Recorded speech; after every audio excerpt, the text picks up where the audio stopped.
Hey y'all, it's Amanda. Welcome back to my channel and welcome back to another video. And this is a video that a lot of y'all really like to see every year. I love watching people's videos like this. And it is the most disappointing or least favorite books of 2023. Let's do it.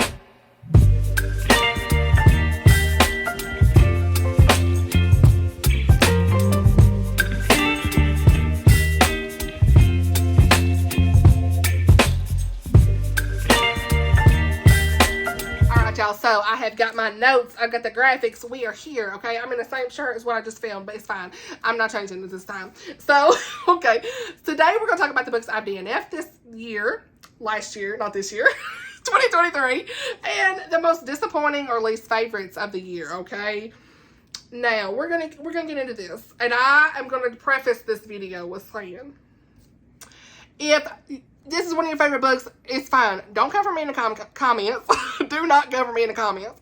Because I think reading is subjective. It's okay to like what you like and dislike what you like.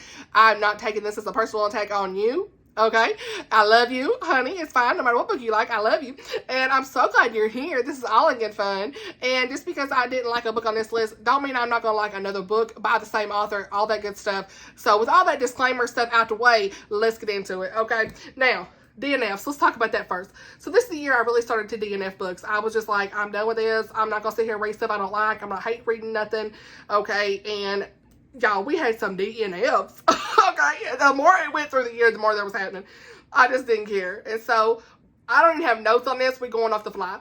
So, again, I'm not filming this, by the way. We're doing front-facing camera still. So if quality's not as good, my bad. But, like, I can't handle the unknown of, like, this thing stopping on me. So, okay, hopefully it looks good. 1080p. Turn it up to 1080p if you need to. So, DNFs, The Stories We Tell by Joanna Gaines. Y'all, I love me some Joanna Gaines. But, like, what was this book? I just felt like I got so much in and I was like, what's she saying? I mean, I didn't know what was going on. I felt like it was just repeat salad, you know? So, I just moved on. I DNF'd it. I don't remember nothing else. I still love Joanna Gaines, but it was not for me. I just couldn't keep listening.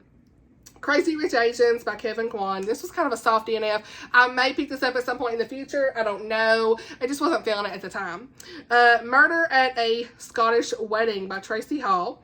While we're here, actually, no, we'll talk more about Tracy Hall. Uh-oh. Sorry, the camera is shaking. We'll talk more about Tracy Hall and then most disappointing, least favorites. But this was like book 4 in that series, and I was done at that point, so moved on. We'll talk about her in a minute. A River Enchanted, Rebecca Ross. Now, I know Divine Rivals is by Rebecca Ross. I plan to read that this year.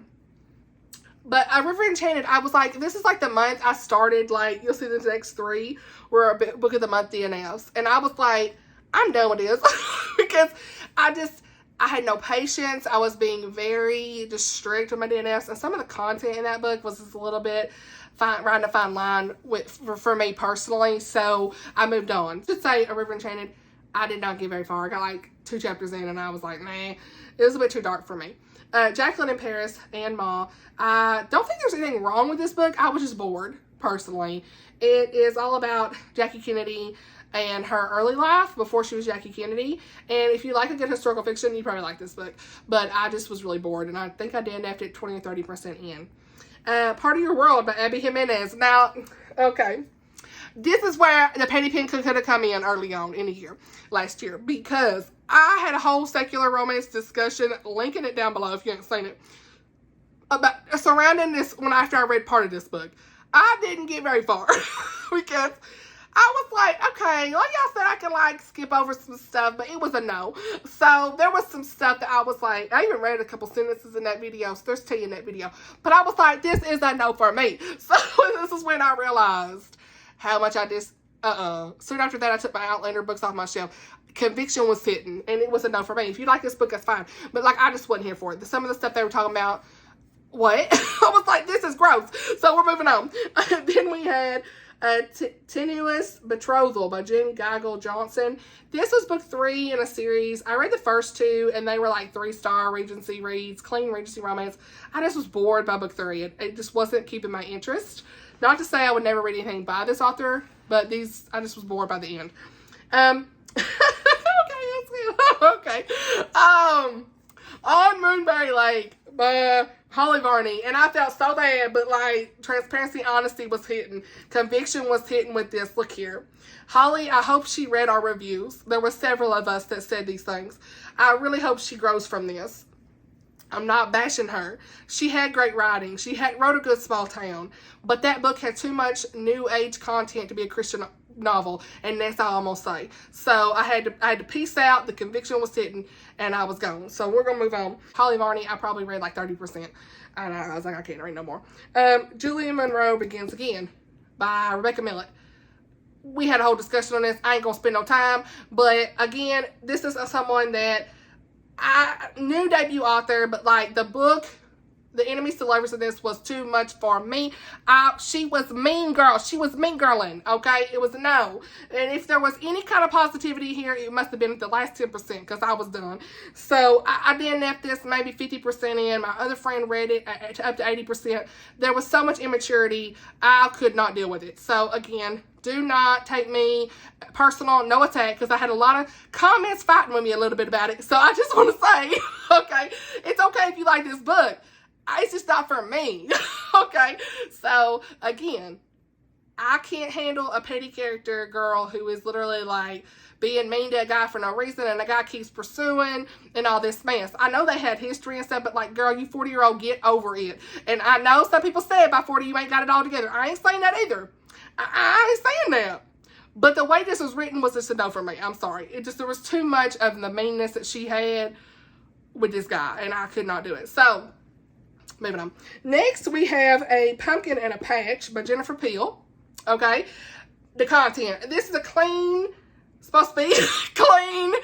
It wrote the line for me, y'all. It was cringe. I'm sorry. It was not for me. I had to DNF it. I read some of this to my friends. They was like, what? And so, like, again, this was not for me.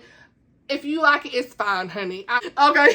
So, I'm just saying, it wasn't for me. It's too much of the sexual innuendos to my taste, okay? Next was, actually the last, was A Royal Christmas by Melody Carlson. Nothing bad. It's just, I just couldn't connect anymore with this. I was listening to the audiobook and like, I like some Melody Carlson. I mean, I've given one of them 5 stars. But this one was like, I just wasn't connecting anymore. It was one of those like, girl finds out she's a princess story, didn't know it. I like those usually, but like, I just didn't care. So I was like, I'm putting this down. I ain't got time for this. So that's also in my Pango bookstore if you want to buy it. If it's like one that you think you might like. So again, take grain of salt on that. I'm not like serious about that. You could tell the ones I was like, no. Okay. And then some of the other ones I was bored. It's fine. Next on this list is the disappointing or least favorite books of the year. Okay. So first we had Something Old, Something New by Amy Clipston. It just didn't grab me. I gave it 3 stars. It was okay, but like, nah. Sorry. The memory's gone. I could not tell you anything about this other than it had a great cover under that gazebo, honey. We love it. Giving Twilight vibes. Then we've got oh, I'm in a good mood. Then we've got Murder in a Scottish Shire, Murder in a Scottish Garden, Murder at a Scottish Social. So apparently Scottish, oh, I got Scottish Wedding on both of these. I wrote this up. Y'all, I put this on both of these. I did nailed the Scottish Wedding. My bad. I put that on there twice. But yeah, all those in that series were just like, what? I continued on way too long than I should have. So I don't know. I never connected. Some of the content was whatever. I mean, I just didn't love it. So yeah, we're moving on. There was too much going on in the plots too, if I remember right. Like, it's been a while since I even tried to read those. It was early in 2023 and I'm like, there was way too much going on, okay? So, yeah, that's all I'm gonna say because I don't remember a whole lot. Okay, so the next one I had to put my notes out because I cannot remember anything. And it is Forget Me Not by Ellie Terry. And this is about a 7th grade girl, Calliope June, and she has Tourette syndrome. And she starts a new school and she tries to leave her quirks mostly behind because her mom tells her to, right? Her mom is not much of a mom to her. She leaves her alone a lot. She's always finding a new boyfriend and is moving her from place to place all the time. Her dad passed away, so it's just Callie and her mom. And at this new school, she makes a new friend and a potential love interest, but he's too afraid to embrace their friendship in front of everybody. And I had a hard time. That's what I was remembering was I had a hard time understanding this book. It's written in verse, like a poetry style, and I think I was just missing something because the ending of this book was just bad. Like, our main girl, she was struggling with not having her mom present. She was being bullied at school, not being able to figure out who her true self is. You know, I really like to see her point of view with the Tourette's syndrome because I learned a lot about that. But the scenes and details of her mom were just so depressing. And yeah, I just feel like while it's realistic in a lot of ways, it was just so depressing for me. And I just didn't get that feel-good ending I was hoping for in this. You know, that's what I really want in middle grade. When you have a kid going through struggles, I want that happy ending, even if it's realistic or not. Like, that's what I want, personally. You know, we got to see her embrace who she was, but the ending, I can't spoil it, but it just wasn't what I hoped. And I do remember, like, that ending, I was like, what just happened? Like, it was so centered about her mom, where things ended up. I was just like, no, it felt very unfinished. So I'm glad I looked at my notes because that helped me remember a lot of why I didn't like that. So, yeah. Then we have Cold Light of Day by Elizabeth Goddard. This was set in Alaska. It's a romantic suspense. I'm still going to read Elizabeth Goddard, but this one, like, I was not able to connect to the characters in any way. It was 3-star level. I can't remember if I said that, but it was just like something was missing for me where I just could not connect to the story. You know, that very first chapter, prologue, I was like, yes. But then we cut into some other things, and I was like, I'm confused, and I didn't really pay that great close attention. I couldn't figure out what was even happening, and I was just bored. And I probably should have DNF'd it, honestly, but I didn't. And so, yeah. Then, Spy Family, number 9. Now, I'm just saying, like, I'm done with Spy Family at this point. Okay, now, if somebody tells me that they finally come to a conclusion in the end, fine. But, like, I'm just over the... What did I use in my review? Because I got to be careful with how I word things. I love the first few missions with Boyd and Anya. I still love Anya, right? But I feel like the plot needs to progress. That's the first thing. Like, what is happening? We are just on these side quests all day. But the main reason I didn't love this is because Mission 59, the entire mission was centered around Anya's little friend Becky, watching inappropriate romance shows and using what she saw there to almost make moves on Lloyd, who is like her dad, Anya's dad, step-in dad, whatever, fake dad.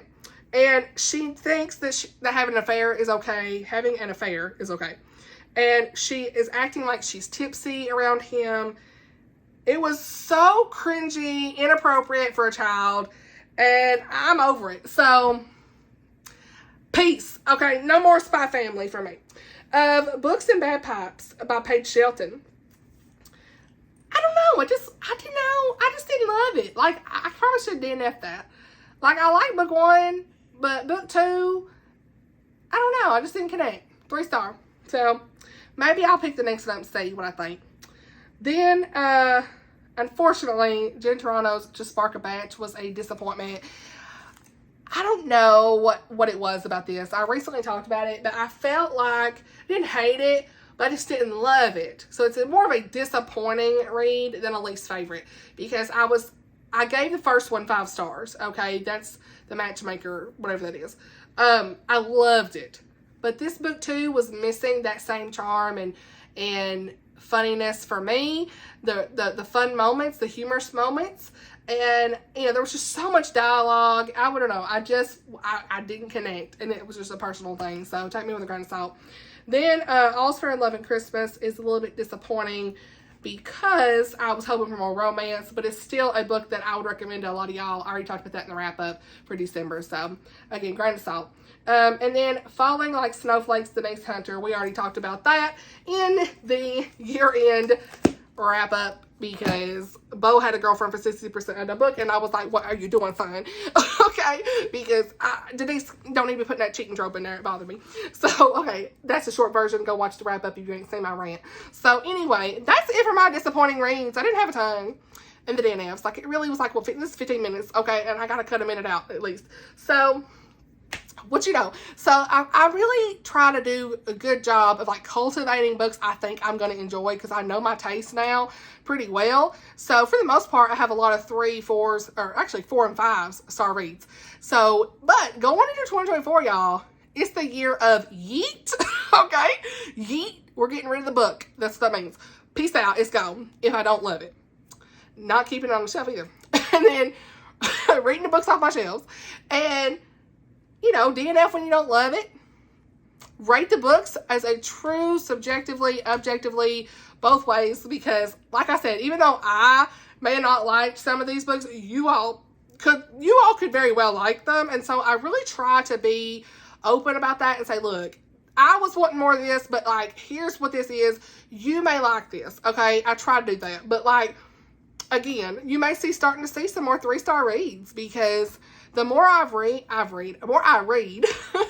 the more I realize just like what is a true 5-star. Even picking my top 5 books of the year, I still had 20. Okay, that's that video. I don't know when you'll see that video. I ain't filmed it yet. It's hard. It's so hard to figure out your top reads, like true top reads, when you rate everything 4 or 5 stars, or 5 stars. Like I had a lot of 5 stars still. And so I had to go through my notebook and like write out every month the 5 stars and highlight what did I really think was like a top, you know? And I still come up with 20. So like I've really got to like think about it. Like a 4-star's not bad, y'all. 3-star's not bad. It could be 3.5 positive, you know? I mean, you could have a 3-star negative, but like, you know what I mean? For the most part, 3-star is like, okay, I liked it. It's missing something. No, not a big deal. 2-star usually means when in the 2s, it's a no, okay? It's like I'm ranting, okay, at 2s. 3s, there's some things I didn't like, but I still liked it in general. I might unhaul it, but I don't know. Ratings are so subjective, and that's why I always say, do not feel bad if I rate a book that you loved bad, because it's not personal. It's literally like every reader is going to love something different or get something different out of a book. I may miss things. I do a lot of audiobooks, so sometimes I could have missed something. Who knows? But again, I have my favorites, you have your favorites, and that's okay. And same thing with least favorites. So I hope you enjoyed this video. I always like watching these videos. They're funny just to kind of see people's rants, you know, because I don't care if somebody don't like my book, you know. I really don't. Where I get bothered is when someone is like talking about content in a book that like really wasn't content in a book. You know, like, what do you mean? This is not, I mean, this is a good, clean book. What do you mean? Like, I get that, like, everybody's level is different. But sometimes it's like, wait a minute. What are you saying? There's really nothing in this. And that's when sometimes I get frustrated, but more internally. I'm like, what? But, you know, or like giving a book a 1 star when you DNF. I do not like that. That's something that bothers me. You should not rate a book if you DNF'd it, in my opinion. That's me. That's me. If I could say, if I was to rate it, but like some of these people DNF book at 5%, 1%, and no joke, they are putting 1 star on Goodreads. Don't do that, honey. I'm sorry. Just don't put a star. Like, just say you read, or don't even mark it. Or I have a DNF exclusive shelf that says DNF and it don't count. You can look up how to do that. It's called an exclusive shelf, like where it doesn't count towards your books you've read, you know. I don't know, like, I don't believe in that. I think that's being negative, because I've seen some people do that to Christian fiction books, and I'm like, you are just like downing their book. You didn't even read it. So I can talk about that all day. Petty pen in for that, okay? Because that is not, I do not agree with that. But for the most part, like I said, I do not get offended at all when somebody don't like what I loved, you know, because everybody different, and it's fine. It's totally okay. If you didn't love something I loved, it's totally okay. So I hope you feel the same about these books here. So I love you guys so much. Y'all know my heart anyway. So thank you for watching, and I'll see y'all in my next video. Bye, y'all.